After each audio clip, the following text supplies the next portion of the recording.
Sorry, my yacht's just gonna wait for my yacht to go by. Yeah, you can bring it back on Sunday, it's fine. Hey, what's up? My name's Eric. I'm a photographer based out of Chicago. I'm around a lot of volleyball players right now. They're pretty rowdy, but that's fine. We're just vibing out here at North Avenue Beach. Today I want to talk to you about what I think the most important part of any photography business is. Now, a lot of people, for very good reason, get into portrait and wedding and commercial photography because of all the cool opportunities and the cool places and the cool people.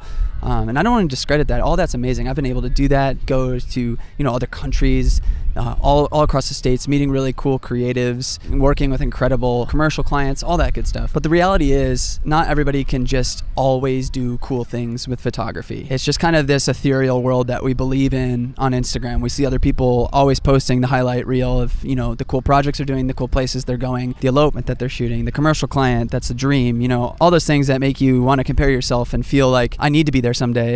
If I get there, I will be satisfied and fulfilled as a creative, as an artist, as a photographer. And the truth is, like, the majority of us, to pay the bills, photograph very normal people and very normal things.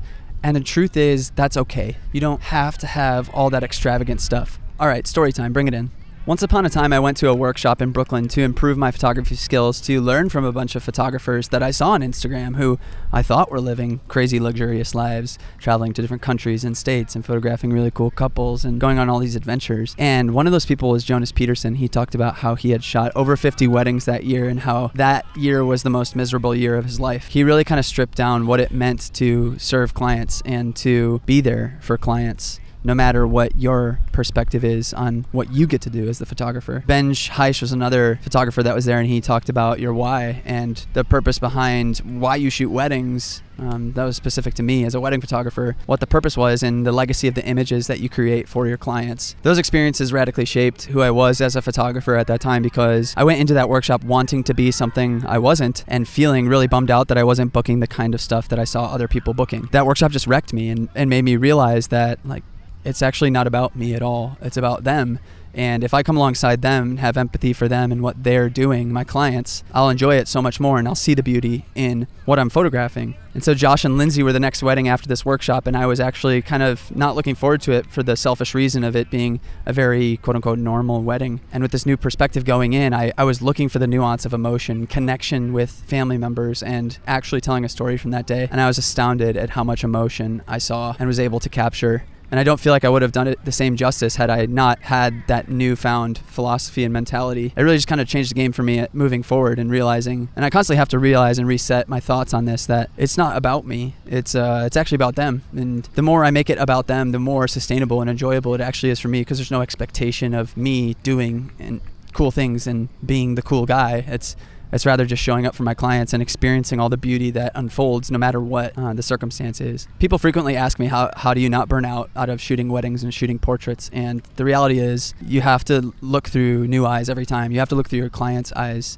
You have to have empathy for them. They might be doing this thing that you've seen a million times, but you have to recognize that it's new to them and it's exciting to them. And when you can get behind their eyes and see it through their lens, like that's when magic happens. That's when you're able to empathize with them truly and capture stuff that otherwise you wouldn't really want to or feel inspired to, because you've done it so many times. So show up with empathy and serve your clients. Here are some practical ways that I have and will continue to serve my clients. In the prospective client meeting that I have with them before even booking, I'll tell them if they ever feel nervous or stressed out or anything during the shoot, during the wedding, whatever it is, during the commercial project, I won't be afraid to grab them by the shoulders and keep them focused and refocus them to what is important and why that day and what we are photographing is important. I'll let them know that right away, that I'm not going to be afraid to relate to them on a personal level and to calm them down. I'll honor the things they hold dear. Whether I think it's tired and repetitive, I will honor them by respecting that thing, even if it is the thing that everybody does on Pinterest. I'll show up with an instant photo camera and take instant photos sneakily all throughout the day and drop it on their table in the evening and just be really amped and stoked about their reaction, because that's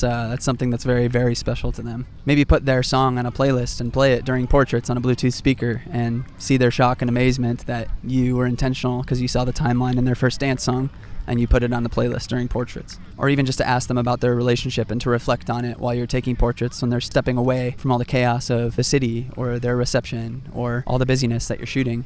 and to actually like think about what's going on in that moment and to feel the emotions of what's going on and feel the weight of the moment. Pretty insane what happens when you do that and you create that space for them to feel.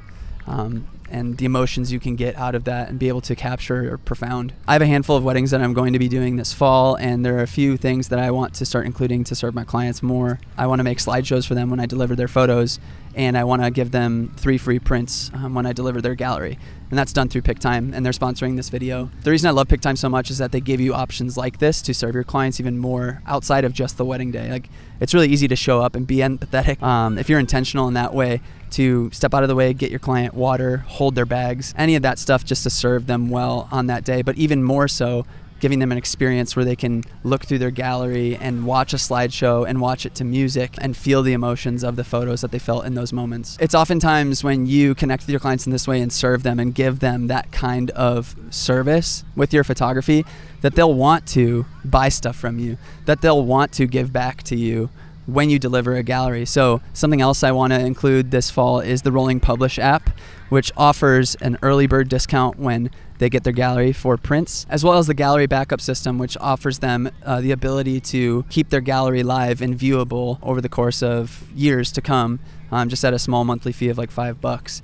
And that gives you a little bit of passive income, supports you, and it gives them the ability to support you because they do love you for giving them such good service. It's just an unbelievable platform to be able to gift your clients with beautiful photos and an amazing way to do it. So yeah, if you want to check it out, it's been such a game changer for me. You could just use my name, all caps Eric Floberg, to get a bonus month if you sign up with one of their plans. Thank you, Pic-Time, for sponsoring this video and just supporting this channel so that I can teach and share messages like this, because I just feel like they're super important, and I hope that you guys feel that they are too. So I want to share a really cool story from this past spring. I had the honor and the privilege of photographing Ben and Emily's wedding. Ben is a wedding photographer based out of Chicago, and Emily and him run a coaching business called Bread and Honey, and they're just absolute powerhouses in our industry. So I was super honored that they wanted me to photograph their wedding. We did a small ceremony and reception in Chicago, which was super special to them because they're from here. They even ran out of time at the reception, and we did all their speeches at their apartment, which was really cool. It felt like an indie film.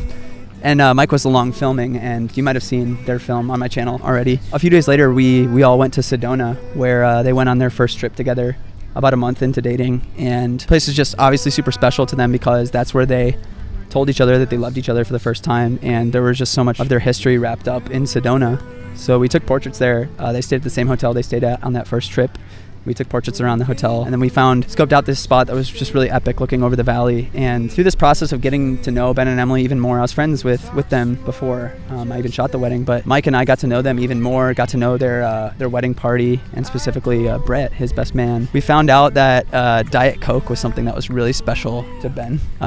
He's actually convinced by Emily to give it up because he was just addicted to it when they first started dating. He gave it up. That was such a nostalgic part of when they first started dating, and he just has kind of abstained from it for a really long time. And there was this moment where it was blue hour, it was getting so dark, and we had planned beforehand, we got 2 Diet Cokes for them to share, while I told them to just look out into the valley and reflect on all of the years leading up to that point, and what that valley and this town, this city meant to them. And we handed them the Diet Cokes. Ben just lost it, and just one of the coolest moments I've ever had in this job.